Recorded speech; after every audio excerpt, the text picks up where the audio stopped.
तो नमस्कार, मैं हूँ सीता तिवारी। दोस्तों, आइए एक बार फिर अनुराग यादव के बारे में जिक्र कर लेते हैं। काफ़ी लोग, हमारे जो छोटे भाई हैं, हमारे तमाम जो है देश के दोस्त हैं, मित्र हैं, वह बार बार पूछ रहे सर क्या हुआ, सर क्या हुआ, अनुराग यादव मामले में बुलडोजर क्यों नहीं चला। तो आप लोग परेशान ना होइए। बुलडोजर की जो प्रक्रिया है अपने निर्धारित समय पर ही होना है। और भारी बारिश का एक कारण भी हो सकता है कि जिससे जो है लोग परेशान हो गए। यानी इस भारी बारिश में, जैसा कि आपने देखा था कि एक तूफान था मोथा, तो मोथा तूफान की वजह से जो है इसका असर कई जगह, कई राज्यों में, कई जिलों में पड़ा। और जिसके वजह से जो है कि किसानों की जो फसलें हैं वह तो एक तरफ चौपट हो गई। और उसी का जो रोड़ा, एक तरीके से आप समझ लीजिए, वह यह भी मान के चलिए कि बारिश की वजह से बुलडोजर लालता यादव के घर पर नहीं चल पाया। यानी अगर ये बारिश नहीं होती तो शायद है कि आज सवाल करने के लिए आप लोग मैसेज करते ही नहीं, और आप लोग खुशखबरी देने के लिए मैसेज करते कि सर ये तो बहुत बढ़िया हुआ, अनुराग यादव को न्याय मिल गया, अनुराग यादव के हत्यारे के घर पर बुलडोजर चल गया। लेकिन दोस्तों, ये एक बात आप मान के चलिए, केवल आदेश तो हो गया है बुलडोजर चलने का, बुलडोजर चलेगा, घर धराशायी होगा, बेदखली का आदेश हो गया है तत्काल प्रभाव से। लेकिन इस पर जो है शांति नहीं बरतना है। यानी अनुराग यादव को न्याय तब मिलेगा जब इन दरिंदों को, यानी इन हत्यारों को जो है सजा हो। यानी बुलडोजर प्रक्रिया के बाद, इसका घर गिरने के बाद जब तक इसको सजा नहीं होती, और इसका जो बेटा राजेश है जब तक उसको 420 में नौकरी में वह जेल नहीं जाता। जैसा कि आप जानते हैं कि फर्जी मार्कशीट पर यह ग्राम प्रधान और उनके पिता, अनुराग के पिता रामजीत के द्वारा जानकारी दी हुई है कि वह जो है फर्जी नौकरी, यानी भाई के सर्टिफिकेट के अनुसार डेट ऑफ बर्थ उसमें चेंज करके उसके बाद दरोगा की नौकरी पाया है। तो अगर जांच है, अगर जांच होगी तो यह कन्फर्म है कि उसको जेल जाने से कोई रोक नहीं सकता। तो आपको इसके बाद की भी लड़ाई जारी रखनी है, और हमारे जो मीडिया भाई हैं उनको भी लड़ाई जारी रखनी है। चाहे वो ब्लॉगर्स हो, सोशल मीडिया हो, इलेक्ट्रॉनिक मीडिया हो, प्रिंट मीडिया हो, किसी भी पेपर और टीवी चैनल से जुड़े हों। लेकिन आपको लड़ाई, जिस तरीके से आपने घर के लिए लड़ाई लड़ी थी, उसी तरह अनुराग यादव के न्याय की लड़ाई तब तक नहीं खत्म होगी जब तक कि हत्यारा परिवार जो है जेल के सलाखों में गिड़गिड़ाएगा नहीं। यानी इसको जो है फांसी की सजा या उम्र कैद होगी नहीं, क्योंकि इतने हाईलाइटेड मामले में जो है सामान्य बात है कि उसमें फांसी की सजा कोई रोक नहीं सकता, उम्र कैद कोई रोक नहीं सकता। तो इसलिए अगर इतने हाईलाइटेड मामले को अगर आप लोग यहीं से अगर एंड करना चाहेंगे कि घर गिर जाएगा उसके बाद जो है, तो घर गिरने से अनुराग यादव को कोई न्याय नहीं मिलेगा। बस ये है कि अनुराग यादव की हत्या हुई, ये हुआ कि अपराधियों को कुछ भी नहीं हुआ। एक सकून, थोड़ा सा सकून होगा, आत्मा को शांति तभी मिलेगी जब मकान, इसका 2 मंजिला मकान जब ढहेगा, जिस मकान और जिस घर और संपत्ति के लिए जो है इसने हत्या की है एक मासूम बालक की, तो जब कन्फर्म होगा कि हाँ अब इसको जो है घर गिरने के बाद, बेदखली के बाद जो है अब इसके ऊपर कार्रवाई हो रही है, बेटे की नौकरी जा रही है, पूरा परिवार जो है हत्या के रूप में जो है सजा, यानी कोर्ट से सजा हो रही है या उम्र कैद यानी फांसी, जो कुछ भी है, तब तक लड़ाई जो है हम लोगों को जारी रखनी है। बाकी भारी बारिश की वजह से मौसम जो है 2-3 दिन का मौसम यह जो है डिस्टर्बेंस कर दिया है। और जिलाधिकारी महोदय ने साफ तौर पे, जब अनुराग यादव का परिवार गया था तो उन्होंने कहा है कि आप लोग चिंता मत करिए, बेदखली का कार्यवाही का आदेश हुआ है और जल्द ही जो है उसको खाली कराया जाएगा, तो आप लोगों को परेशान होने की जरूरत नहीं है। यानी कुल मिलाकर के जो है अभी भी जो है न्याय की उम्मीद है।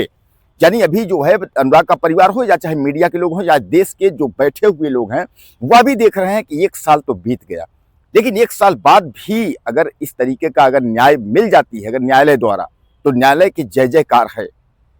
अब हालांकि तहसीलदार ने अपने कलम से उन्होंने लिख दिया है, बेदखली की कार्रवाई के लिए उन्होंने आदेश कर दिया है।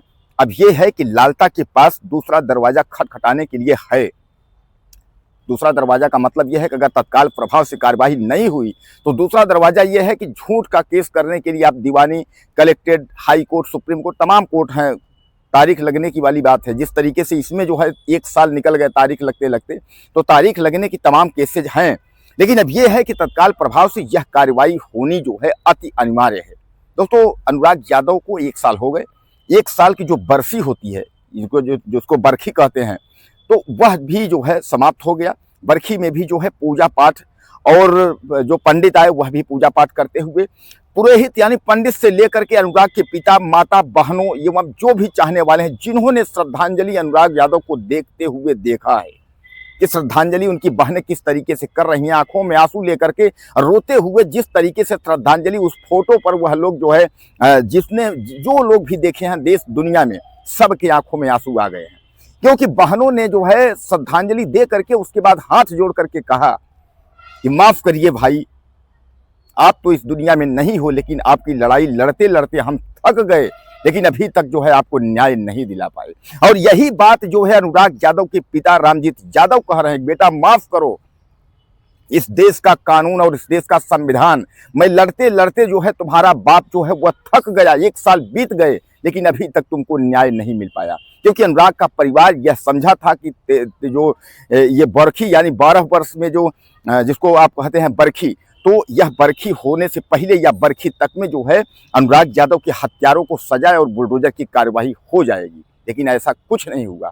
तो अब जो है श्रद्धांजलि देते हुए परिवार जो है माफी मांग रहा है, कुछ नहीं कर पाए। 40 साल तक जो है मुकदमा लड़ते लड़ते और अंत में क्या हुआ कि हत्यारा परिवार जो है एक मासूम ताइक्वांडो खिलाड़ी, होनहार विद्यार्थी को जो है मौत के घाट उतार दिया। पढ़ा लिखा था, ऐसा कुछ नहीं था, दरोगा था, पैसा था, धौस थी, सब कुछ थी, लेकिन उसको पता था कि अनुराग यादव जो है कल के डेट में बहुत आगे जाएगा। वो केवल जौनपुर ही नहीं, वह उत्तर प्रदेश देश का नाम रोशन करेगा, क्योंकि वह एक होनहार खिलाड़ी था। अब सब कुछ खत्म हो गया, सब कुछ टूट गया। तो अब परिवार जो है माफी मांग रहा है कि बेटा, भाई और अनुराग जी जहां कहीं भी हो, आप मुझे माफ करिएगा। इस अंधे कानून में लड़ते लड़ते हम लोग जो है धीरे धीरे आंखों के जो आंसू थे जो निकलते थे वह भी सूख गए, लेकिन अभी तक न्याय नाम की जो चीज है, जो उम्मीद है, वह अभी तक जो है दिख नहीं रही है। तो दोस्तों बहरहाल अभी आस है, भारी बारिश का जो है कहा जा रहा है कि भारी बारिश की वजह से बुलडोजर चलने में दिक्कत है। इंतजार करते हैं, भारी बारिश भी जो है मौसम 1-2 दिन में क्लियर होगा, 1-2 दिन में साफ होगा। तो जो बेदखली का आदेश है उस पर हम ये जानते हैं और हम लोग यह इंतजार करते हैं कि उस पर सरकार सख्त से सख्त कार्रवाई करेगी, बुलडोजर के तहत जो है घर को ध्वस्त करेगी। अब आप कहाँ से हैं, क्योंकि आपने वीडियो हमारा देखा, लेकिन अब आप हमें परिचय बताएं कि आप कहाँ से देख रहे हैं, अपना नाम अपना पता जरूर बताइएगा, ताकि हमको यह गर्व हो और हमको यह पता चले कि हमारा वीडियो कहाँ तक है, आप कहाँ से देख रहे हैं। यह बहुत बहुत आपसे निवेदन है, और चैनल को अगर सब्सक्राइब नहीं किए हैं तो चैनल को आप सब्सक्राइब कर लीजिएगा, ताकि जो खबरें हम आप तक पहुँचाएँ वह आप तक जो है मिलती रहें। बाकी अगले वीडियो में मिलते हैं। नमस्कार।